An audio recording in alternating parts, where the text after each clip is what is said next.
Welcome everybody to another webinar at the Small Business Center, where we help entrepreneurs start, run, and grow their companies. Today we have a great webinar by Mike Moyer. He is going to talk about funding the company without necessarily getting an outside funding. So I'm going to actually turn this over to Mike, who can introduce a little bit more about his background, and we can get into the webinar today. If you have any questions while the webinar is going on, and if the question is relevant to the section that Mike is talking about, we will ask the question. Otherwise, we will answer all of the questions at the end of the webinar. Mike, take it away. Thank you very much. I appreciate you having me today. We're going to talk about a concept that I call slicing pie, which has to deal with how startup companies divide up equity during the early days of their startup. It's an area that it's very important to me, and a lot of entrepreneurs struggle with it. And this is a relatively unknown way of approaching it, not because they haven't been used before, because the mechanics of this type of equity split are not widely understood. So hopefully today we'll get through some of the mechanics, and you can use it in your own startup. I am I'm the chief executive of Grunt at Lake Shark Ventures. We're a small investment firm. We do angel investing and consulting with startup companies. Most of my clients are startups. Some are fairly large companies, but still startups. I teach entrepreneurship at Northwestern University, where I'm calling you from today, and at the University of Chicago in their MBA program. I'm also the author of several books, including Trade Show Samurai and Slicing Pie. Trade Show Samurai is a book about capturing leads. So most of my writing and work deals with startup companies and people who start companies very early. So the first question I want to pose to our listeners and anyone listening to this is why we start startup companies in the first place and why we go about doing this. What's the point of this effort? And when I think about it, you know, people think they're going to do some hard work on a concept or idea they believe in, and it's going to be fun along the way, and they're going to get a big payout later. So most people that are starting growth-oriented startup companies feel this way about their business. They know it's going to be hard. They know it's not going to be a slam dunk most of the time. But they know that they're going to care about the process and they're going to enjoy doing it. And hopefully they're going to find people along the way that they can enjoy doing the business with along the way. And maybe they'll go public, maybe they'll get purchased, maybe they'll make a lot of money for cash flow. But whatever the reason, they hope that there'll be some kind of payout for their hard work later on. So this is a typical mentality of someone starting a company, especially a growth company. But the problem is we don't know what our payout's going to be. I don't know any startup companies that can accurately predict exactly what they're going to make when their company is successful. It's a big, big, big unknown. So as entrepreneurs, we move with a lot of faith, and we make a lot of assumptions about our business on what might happen, and we kind of act on those assumptions in ways that rational people in big businesses would not dare act on. And when we act on those assumptions, we make some choices about what we think our company is going to be worth and what the different people are going to provide to that company to make it worth something. And most companies today, the vast majority, use what's called a fixed equity split. And a fixed equity split is one where you go in 50-50 with a partner. You have an idea and you find someone who's going to help, and you say, all right, we'll split everything right down the middle, 50-50, we're going to be even partners. This is one of the most typical ways a company will start in today's economy. It's also one of the most dangerous. But you can also do a 60-40 split, or maybe you have 80-20 split because it's mostly your idea and the person's just doing a little bit of work and you think it won't require that much.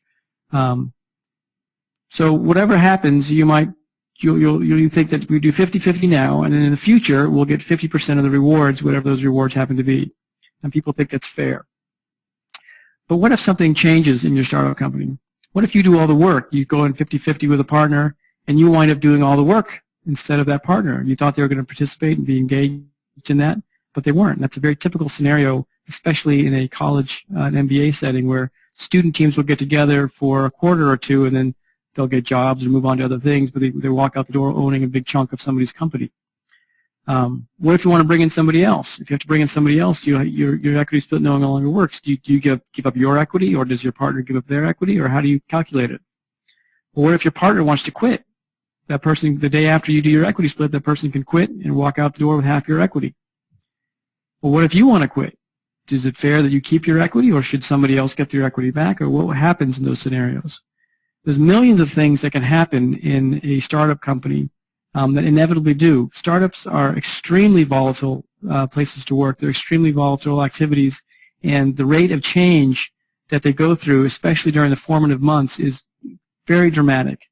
And there's millions of things that can change, and a fixed equity split simply does not reflect those changes. What if somebody dies in your company? I've seen this before, where the two partners be working together and a partner will die, and it might take years to realize any value. Does the 50% partner that died deserve the equity? Does their family deserve that equity in the company, even though the partner was unable to participate in the success of the company? There's just lots of questions that we need a way of handling them. And today what we do is we go back and to renegotiate what our equity splits are. We go back to our partner and we say, listen, our equity split isn't right, or we want to bring somebody else in. And there are few activities that any business can engage in that are more damaging than renegotiation of anything. Renegotiation means we were wrong, we thought something was going to happen and it didn't happen, so we have to renegotiate the terms so everyone's happier. And usually after that, everyone's less well off, everyone's less happy. Even if you get more out of negotiation, you're still your partners will resent you for it. So renegotiation is one of the most damaging things you can do in your startup company. So we want to avoid a renegotiation possibility at all costs.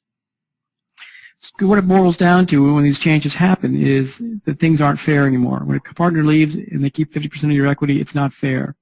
When it's no longer fair, it's no longer fun. So your startup becomes stressful. It starts becoming politicking and greedy, and people start stabbing each other in the back, and it takes the fun out of a startup company in a very real, tangible way.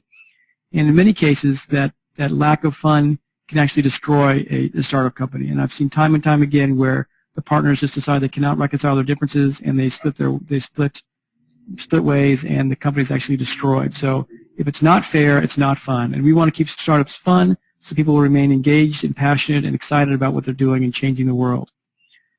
So fairness is a lot more fun. So what we need in the dynamic, in the equity space, is a program of allocating equity in our startup, allocating future profits of our startup that's perfectly fair to all participants. We want to reward people for the contributions they make in a company. In a fixed equity split, we anticipate what contributions they might make. But there's a program that will actually allow us to reward people for the contributions they actually do make. We also need to provide ongoing motivation to continue contributing to a startup company. If we go 50-50 in a business, the minute I get my equity allocation, I've been paid. So my motivation to work can be different based on what I think is going to happen in the future. So if I think that you're going to do all the work and make the company a success and I'm going to get a big payout without my help, then I won't be very motivated to work. We also need a program that will accommodate changes in the team, the makeup of the team, and a program that's flexible in the changes in the face of rapid change in the company. So as our company changes, we need to be flexible. But as people come and go in our team, which inevitably happens, we have to be able to accommodate them in a very meaningful way, a very fair way. So we need a program that does all these things. That program is called a dynamic equity split. A dynamic equity split is one that will accommodate changes in a startup company. And unlike a fixed equity split, it changes throughout the formation stages of a company so that people can make sure that they're getting what they deserve out of the company and they don't have to make any guesses about the future. It's impossible to guess what our company is going to be worth. Even the smartest, savviest entrepreneur in this cannot determine what their company is going to be worth in the future.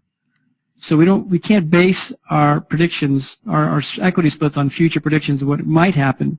We need to base them on what actually does happen. And a dynamic equity split allows that to take place. So we work now hard now, and we get exactly what we deserve later. Not sort of what we deserve, or in the ballpark of what we deserve. We should get exactly what we deserve. And the share of your reward should be in direct proportion to what you contributed. So your share of the company, your ultimate equity that you get out when the company splits or gets sold or starts distributing profits, your share of what you get should reflect exactly what you contributed to that company. If you contribute 50% of what it takes to make the company a success, you should get 50% of what it takes to make the company a success. If you contribute 10%, you should get 10%. If you contribute 69.2%, you should get 69.2%. No rational person is going to argue with the fact that being rewarded in proportion to what you put in is fair. Now, lots of people would like to get a lot more than they put in, and that's what we're going for. We're hoping that your 69.2% is worth a lot more than your time and energy is worth a lot more than you actually put in. We want your success. But when it comes to dealing with your partners, you don't want to succeed at their expense. It's okay to be unfair with the competition. It's okay to beat the competition down, but it's not okay to beat your partners down. You want to make sure you have a program that reflects the value that everybody's bringing to the table, not just you. And in typical scenarios, that's just not the case. Because when it's perfectly fair, it'll continue being fun. When you know that you're aligned properly with your partners and investors and participants, you will continue to enjoy the company without having to suspect someone's out to get you, or suspect someone that's getting more than they deserve, or think somebody's being too lazy, or think someone's doing more than their fair share of the work. You want things to be perfectly fair because it'll stay fun until you can have a nice exit. So the concept I want to describe to you, the execution model I want to describe, is called a grunt fund.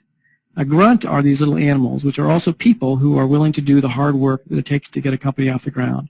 Everything from marketing the company to cleaning the toilets to calling customers to doing the billing, anything it takes to get a company off the ground is grunt work, and that's what grunts do. So most startup companies are made up of these people who are willing to do just about anything, not in exchange for money all the time, but in exchange for some of the equity that will turn into value someday. So a grunt fund is the model that I propose that people use to implement a dynamic equity split. There are lots of ways to implement dynamic equity splits. This is my model, and your model might be different. I like this model because it's very concrete, it's very fair, and it's very clear how it works. So I'm going to take you through how it works right now. The first thing you do in a grunt fund is you assign a leader that you can trust. The second thing is you assign a theoretical value to the various inputs provided by each participant. And I'll go over that in a minute, how that works. And the last step is you determine someone's percentage ownership by dividing their individual value of what they contributed by the total value of what everybody contributed, and that will give you the exact percent of the shares they deserve in that company. So that's the basic calculation that works for it. So the two critical components are determining the total value of the firm and the individual value of the firm. So step number one, get a trustworthy leader. It doesn't always go without saying that you should only work with people you can trust. One typical scenario is that people will get into new companies and they'll do a lot of legal work up front. They'll do a lot of agreements, they'll do a lot of corporate structure and kind of butt-covering legal agreements. If you have to start off with your team with a lot of legal agreements, you're probably not working with the right team. I always encourage people to hire lawyers to implement the basics, implement the basic level of liability, corporate structures, the basic agreements. But you want to spend your money and your time and energy growing a company, not on protecting yourself from what might happen in the future. So you want to work with people you can trust. And the reason you want to trust this leader is because they will generally hold the equity until it's appropriate to issue equity. You don't have to issue equity in the beginning of a company. Most people make that mistake. It's a very common mistake to issue all the equity before the company even gets going. One person can hold on to it, and clearly you have to trust that person in order to make sure they don't rip you off.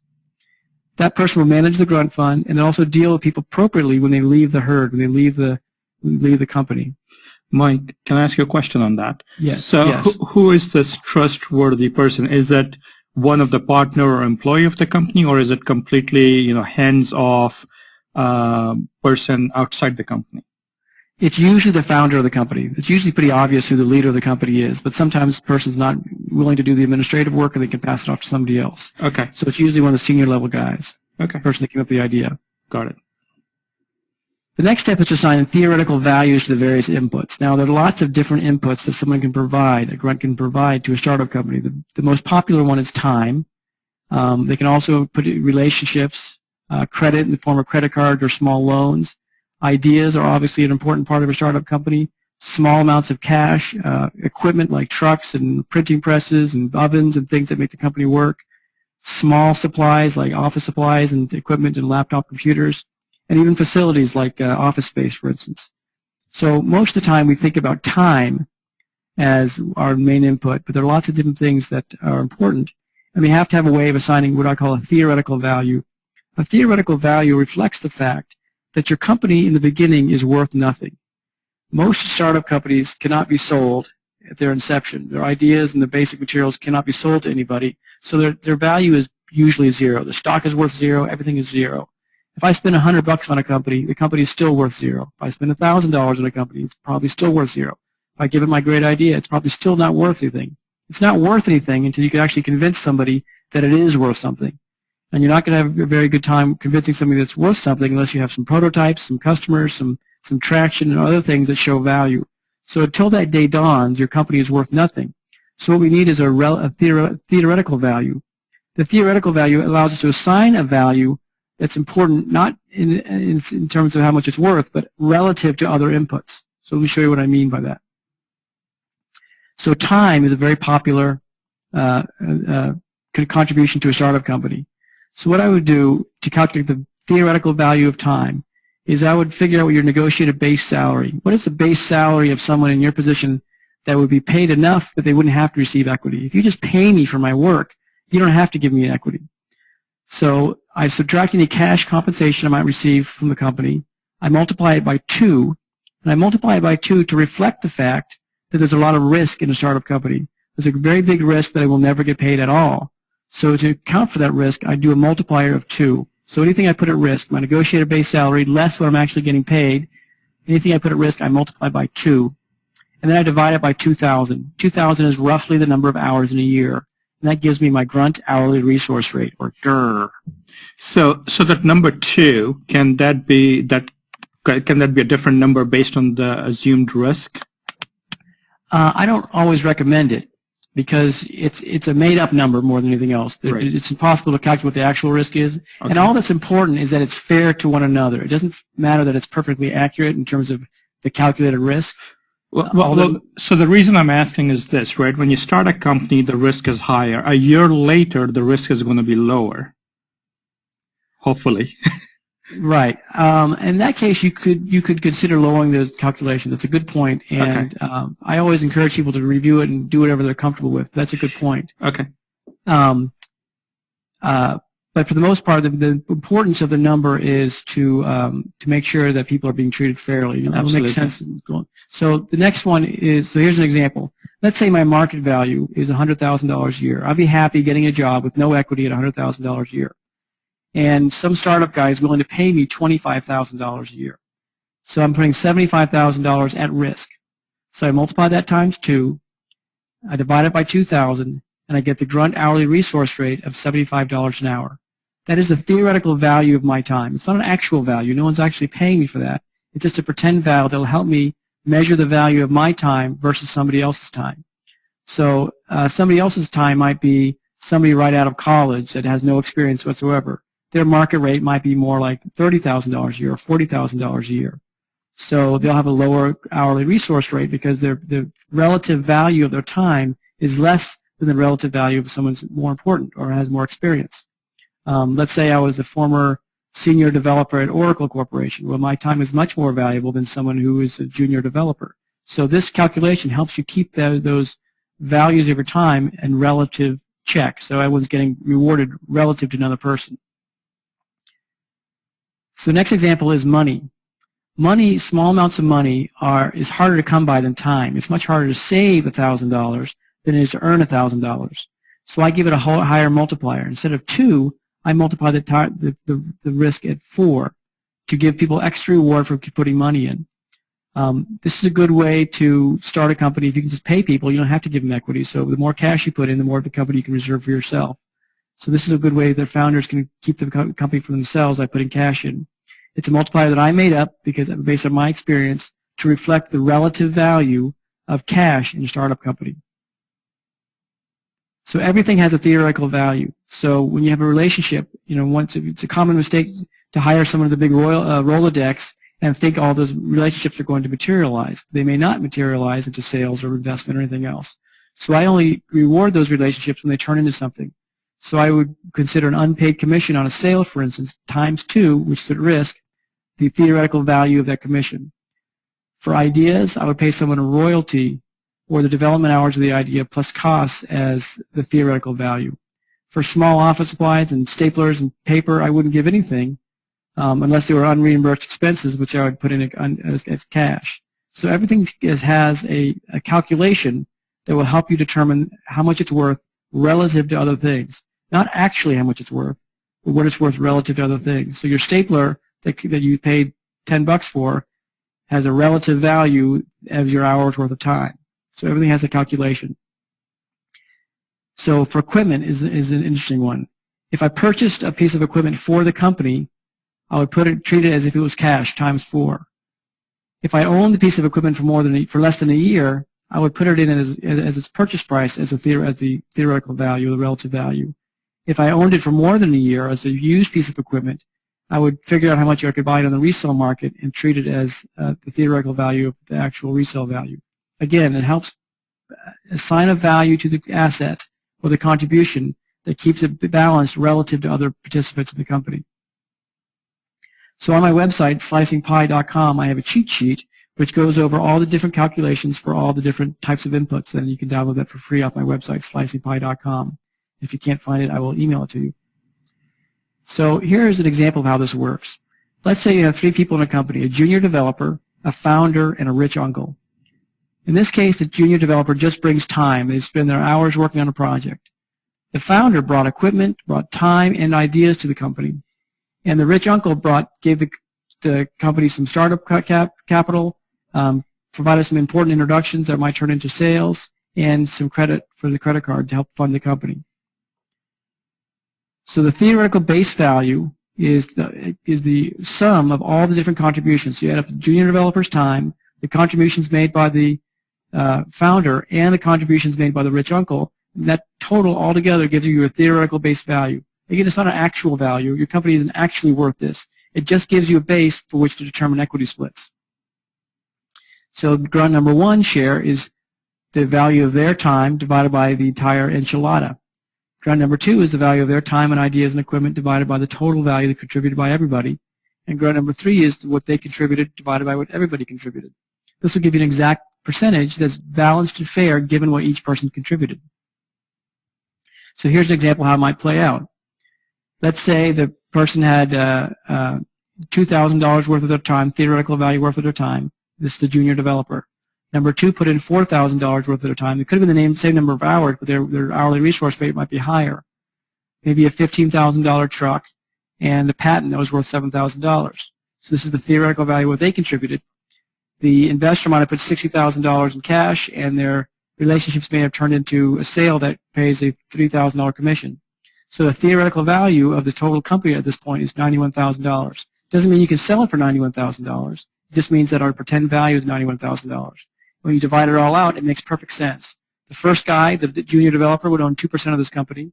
The founder would have 29% of the company, and the money guy would have 69% of the company. It's a perfectly balanced equity split given what they each contributed. And so the pie would look like this: 2% for the junior guy, 29% for the founder, and 69% for the investor. Now, if the founder wanted to have more control over their company and more equity in their company, they could have put more cash in. But if they didn't have the cash, they need to seek outside for the cash and reward someone appropriately for it. So let's say we bring in a new guy, a sales guy. This person has a lot of good relationships. He's going to spend some time with the company, and they bring relationships and time. Their contribution gets added to the theoretical base value, and assuming nobody else does any more work that period, we just divide up everybody's shares the same way. And the program automatically adjusts to reflect that someone else is providing contribution. So here's that sales guy now can figure out how much he deserves. So here's the pie again. These 3 guys didn't do anything. This guy came in, spent $2,000 worth of time, landed a great big sale. So now he's added $12,000 in theoretical value. The company's now worth $103,000 in theoretical value, and the splits have adjusted appropriately. These guys have less, but they don't mind because now the company is worth more. They have more important people on the payroll, and the company is moving forward. So now the pie looks like this. Everyone has adjusted perfectly and appropriately given what they've contributed. So over time, people are going to get what they deserve out of a company. Now, the second problem we have with equity splits, what happens when somebody leaves? There are 4 circumstances under which someone could leave a company. They can be fired for good reason, meaning you didn't do your job as asked. You can be fired for no good reason, meaning you did your job as asked, but we no longer need your position, so we can't keep you on the team. You can resign for good reason, and a good reason would be like the company moves 1,000 miles away and you cannot relocate your family in a practical way, so it would be a good reason to leave the company. Or maybe the company decided to move your position to a different position that wasn't what you signed up for. That would be a good reason to leave a company. So a number of things that are good reasons to leave a company. Or you can resign for no good reason. No good reason would be you just get sick of it, or you can't work for whatever reason, or you get tired of the company, or you want to take a different job, or any personal reasons that aren't at fault, the company's not at fault. So each one of those circumstances brings different consequences when the person departs the company. So for instance, if you're fired for good reason because you weren't doing your job, or you left the company in the lurch for no good reason, you should deserve to bear the brunt of the pain associated with leaving the company. So we would not give you any equity for the time you put into the company. We would adjust your other inputs, like the cash, without the multipliers, to adjust those down. We would buy back anything that you put into the company in cash-wise, and we would ask you to sign a non-compete. Now, this is pretty harsh punishment for someone who gets fired or leaves for no good reason, and it should be, because we need some retention for the company. The company can't operate if you're not doing your job or if you're leaving them in the lurch.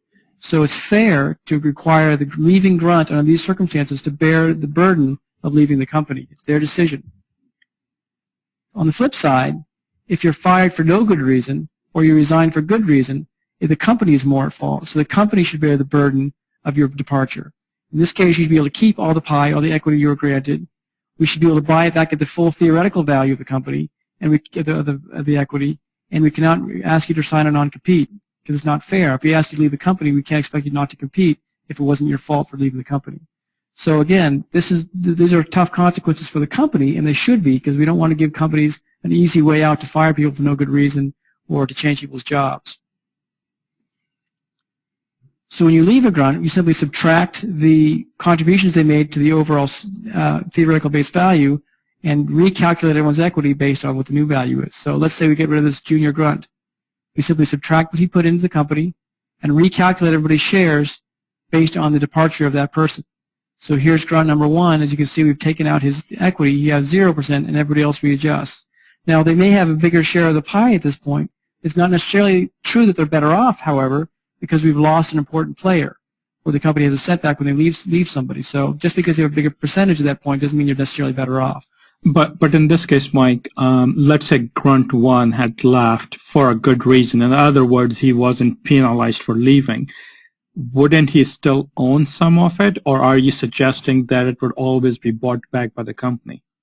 In that case, he would still own it. This is an example of what would happen if he was fired. Oh, right. Okay, sorry. Go ahead. But in that case, you would still see this $2,000, or one of the other grunts could pay him out, buy him out individually, or the company can buy him out if they have the cash. Got it. If you can avoid it, you don't want to have absentee owners on your company. That's called dead equity, and investors tend to loathe absentee owners. So the more you can put in place to buy stuff back, the better off you're going to be. And I try to limit the number of absentee owners as possible. But if you have no choice, you have to deal with that. That's part of doing business. Okay. So here's how the pie would readjust in that case. So we can see grunt number 1 is no longer part of the company. And here's how it's adjusted. Now, if someone does continue to work for the company, let's say month 1 is the next month goes by, and these guys continue to work for the company, their share will adjust based on what they work. So here's the next month. As you can see, this person's put another some more hours in, this person's put more hours in, and their shares adjust appropriately. So I'll toggle back and forth so you can see how that works. So in this case, the company's worth $101,000 in theoretical value. Everybody does more work, and boom, their equity changes based on their contribution. So month to month, day to day, things will change as the company moves forward and builds value. There are the different points that changed. So what we've got here with the dynamic equity split is a program that adjusts perfectly. It's perfectly fair for the people who are participating. Everyone's getting out exactly what they contribute. It's going to reward people for their actual contributions, not what we think they're going to contribute. It provides ongoing motivation to continue contributing because you continue earning equity in the company. It accommodates changes in the team as people leave and come and go to the company. And it's flexible in the face of rapid change, so it can change on a dime depending on who comes and goes. And it never requires renegotiation of what anyone's worth. So eventually, though, you're going to outgrow a grunt fund.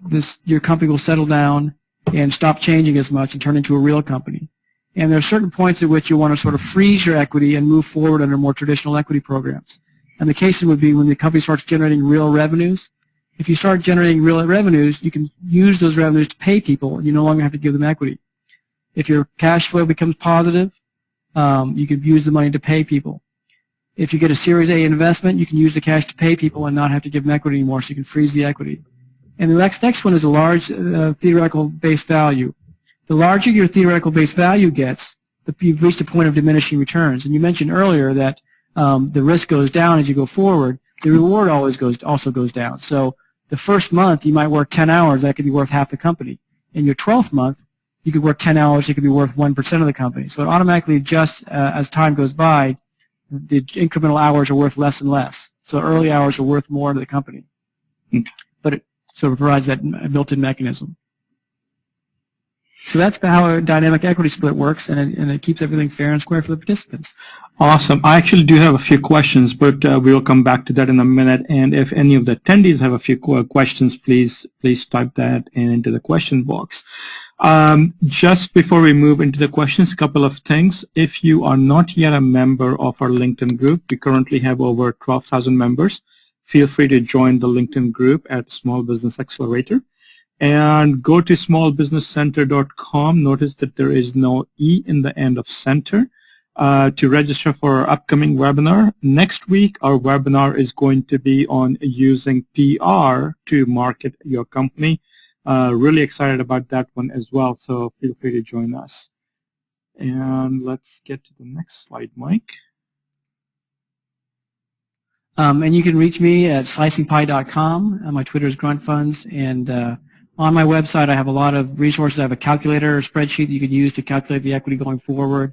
I have examples of how it works and some videos on how to make the thing all work together. So it's a very diplomatic program, and my experience since I came out with this concept has been pretty overwhelming acceptance. Startup companies all over the world have been using this to their success. I'm happy to answer any questions. Do you have any quick case studies on some of the people who may have used it, or that's in your book, or?